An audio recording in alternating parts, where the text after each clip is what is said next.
What is the story you are telling yourself? This is like gonna change things on such a deeper level. Rewrite your story, rewrite your narrative. Hi you guys, welcome to my channel. If you don't know me, I'm Neeti. I have a channel. We talk about confidence, dating, relationships, anxiety, everything. We are here to make our lives better. We are gonna talk about why you keep attracting the same boys. I was gonna say why you keep attracting the same men, but I'm like, you know what? They're probably boys, they're not men. I'm also gonna just like do my skincare while we're here. I feel like a lot of us at some point in our lives kind of start to notice, like you might have like had situationships, you might have had a couple relationships, and at some point you kind of start to notice like, oh my god, wow, this smells really good. Wow. Sorry, you kind of start to notice at some point, like, why the heck do I still keep having the same pattern over and over and over? Even just like noticing that pattern is such a big thing. Like, you can keep being in situations, but like, you might not even realize that you're attracting the same type of guy over and over and over. And when you finally realize that is when you can like finally make a change. But like personally, I literally just came to the realization, and like I had to have a friend point it out to me, that I keep attracting the same type of like story and the same type of like pattern with a man over and over and over. And so honestly, like, sometimes I'm gonna be honest that like this is probably happening in your life to teach you something and to teach a lesson, and you're probably not gonna get out of this cycle until you fix it up. And that's why we're here right now. So the first thing I kind of want to talk about is like attachment styles. Now there's a lot of information about attachment styles, so I'm just gonna like give a brief overview, but there are like 3 attachment styles. Some people say there's 4. There is secure attachment, there is anxious attachment, and there's also avoidant attachment. And so understanding what attachment style you have is extremely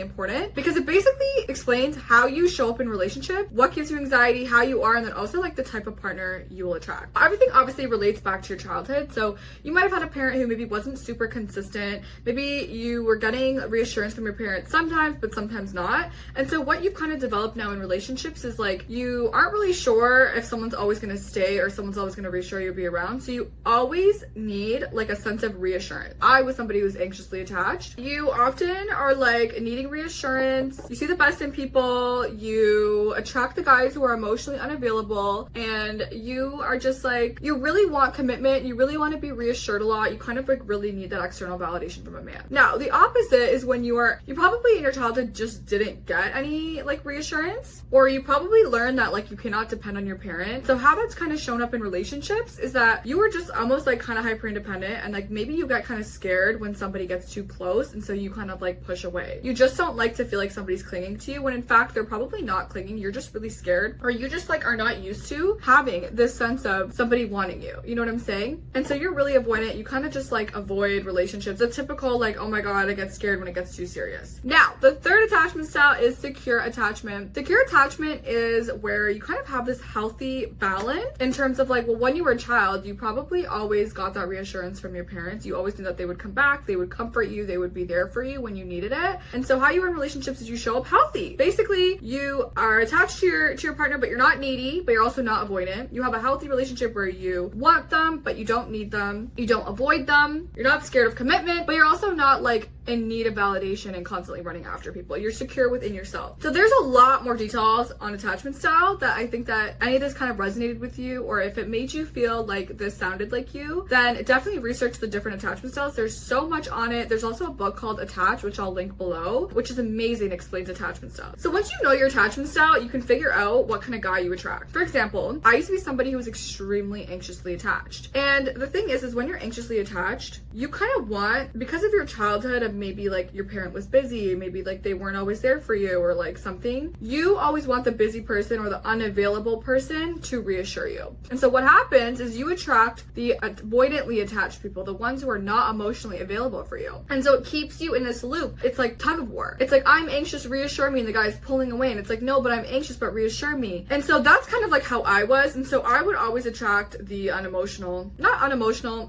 unavailable, super busy, not able to be there for me kind of guy. And so it's not like we're doing this purposefully. Honestly, it took me a lot to even learn that. Like, we're not doing it purposefully, but like it's just subconscious, maybe because that's what we're used to. And so, for example, if you're avoidant, you might also be really attracting that needy type of guy. You might just be attracting different things, like doesn't have to do with attachment. You could be attracting guys who are just like cheaters. You could be attracting guys who are, you know, unable to commit. That's a huge one. Different types of things you could be attaching. So I'll kind of explain like my journey and where I've been with this. So to be honest, like it's only recently that I went out for dinner with a girlfriend, and I'm not really talking to guys. Like I'm sober from men right now. If you don't know what my sober from men is, I have a whole series about like learning to be happy alone. So my TikTok, which is linked below. But we were just kind of like talking about different guys that I had talked to, and like even if one was a relationship and one was like a situationship and one was just kind of like one date, it wasn't like everything is like super the same. But we were just kind of talking about maybe like the past couple guys that I've just had in my life, you know? One was like long term, one was like maybe 1 or 2 dates, whatever. And I was just telling her about this, and she kind of pointed out to me, and she was like, do you notice, Neeti, that like there is the same pattern showing up in different ways? And so for example, like I had one person who I saw for months, and like they were just so busy for me that they couldn't make time for me. They ended up ditching me to like go to an event. Like they just were not able to show up for me. And then I had another person who I went on one date with, but then like for the second date ends up changing the plan last minute. Another person, like kind of similar story, that was like a longer amount of time. And so basically, like I'll back up a little bit. Like I am attracted to successful men, right? I'm attracted to guys who are ambitious. Like that's just kind of like been my thing. Successful, driven, alpha, like that's just like what I'm attracted to. I was noticing that every guy, whether it was like I was committed to them and I really liked them, or oh I just went on one date with them, it was the same general-ish story in some way, which honestly you have to like analyze a little bit. Like sometimes you're like, no, it's not the same story. Like this situation's different, this situation's different. All of my situations were different too. Like one guy I went on one date with, and then like when he comes to the second date, he didn't really even cancel. It was like he was like, oh, let's make it like a double date, kind of just like change the plan last minute, and I didn't like that. And the other guy was like, for example, let's say he talked to for months, and then after months he's just not able to like take it seriously or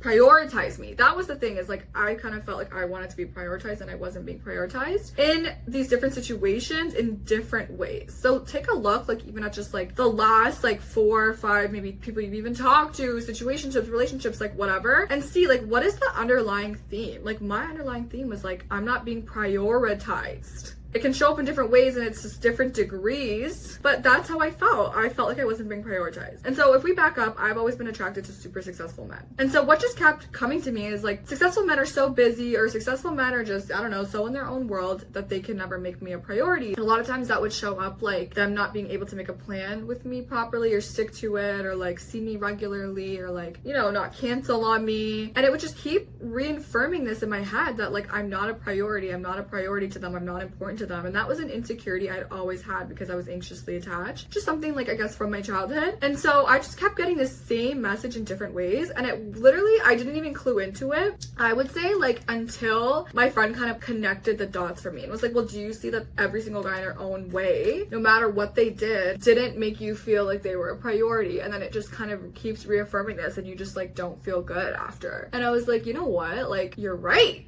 Like when it hits you, it hits you. And so what I had to like really think, and what I want you guys to think about, is what is the story you are telling yourself? Now, listen, you're gonna be like, there's no story I'm telling myself. And I didn't think there was any story I was telling myself either. But what I learned was that the story that you might have in your mind is subconscious. It doesn't mean that you actually consciously believe this and like it's a real thing and like you tell yourself a story. There's probably no story you're consciously telling yourself, especially not a bad one, right? And so when I backed up, when I say story, I realized like there is like a narrative that I have in my head, and maybe it's because of like I've had these situations happen over and over. Maybe it's from my childhood. Like I had a dad who was really very ambitious, very successful, but very busy, and I always did want his approval in a way of like, he was very like, you know, cutthroat in the sense of like, show me your grades, show me this, okay, you're good, you know what I'm saying? I always wanted to make him happy, and like it's not even to blame your parents. Like I have such a good relationship with him now. Maybe it's from my childhood, maybe it's just like having this pattern of many guys just like not making me priority. But there is a narrative that I realized I had in my head, which was that successful men don't make me a priority. And obviously consciously I'm like, no, that's not true. What do you mean? I don't believe that. I'm sure there's someone out there who will.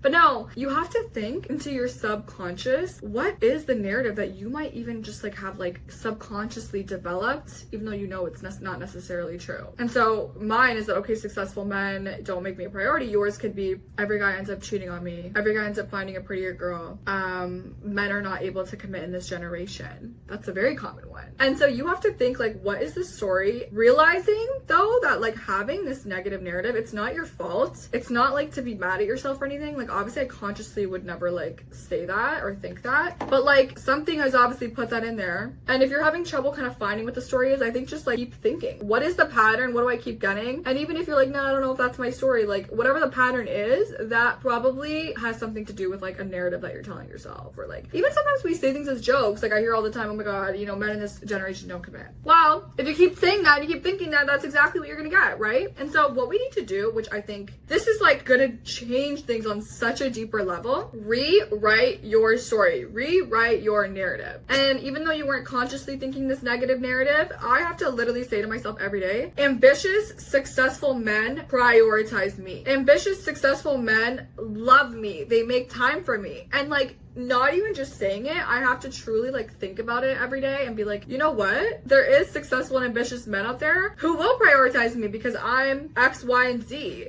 Like they would want a fucking girl like me by their side, picking them up. You need to say to yourself, you know what? I am the fucking a whole other video on being obsessed with yourself, and I definitely think that that will help you kind of like, if you need a reason to rewrite your narrative, or if you need to kind of like lift yourself up and remember who you are, that is the video for you. But I'll be like, you need to tell yourself, I am such a freaking catch. Guys in this generation do commit to me. And if you have to tell yourself that every single day, tell yourself that every single day. Ingrain it in your head, believe it, and be DELULU. There'll be X, Y, and Z people on social media telling you, oh, you know, your TikTok feed, you know, guys don't commit, guys don't do this. You might have friends who say the same thing, oh, we joke about it all the time, or like you see all these cheaters around you, or whatever. You see guys who like, whatever the narrative is, it could be all around you, but you kind of have to be tunnel vision and DELULU and be like, no, guys commit to me, men in this generation commit, successful men prioritize me, you know, whatever it is. That's what you have to tell yourself every single day. And that's something that I'm honestly like currently just started doing. So I'm kind of like here with you guys. But once you start changing your narrative on life, that is the energy that you're putting out there, and that is what you will attract. Do you know what I'm saying? And you might be like, well, you can't be delusional, but like you can. And it's not really being delusional, because it's also another extreme of being delusional to say, oh, all men cheat, all men do this. That's not true either. You know what I'm saying? Why not live in that sect of life where men don't cheat? Guys in this generation do commit to me. And trust me, like there is all types of guys out there. There's a freaking 7 billion people in this world. The thing that you want is there. And so change your narrative. Every day, wake up and tell yourself the news story that you have. Tell yourself, successful men commit to me. Guys in this generation do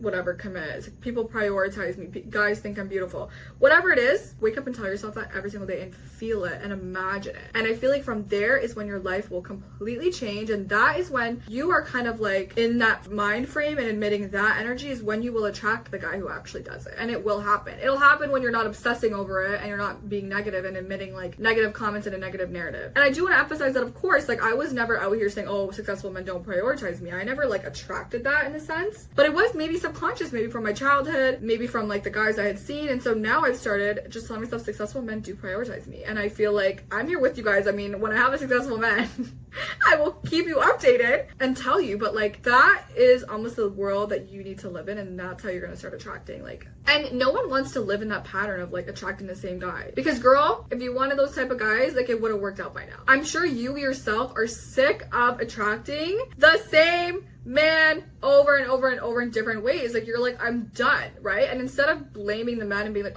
all guys are like this, guys these days are like this generation sucks, change your mindset. You can't change other people, change your mindset.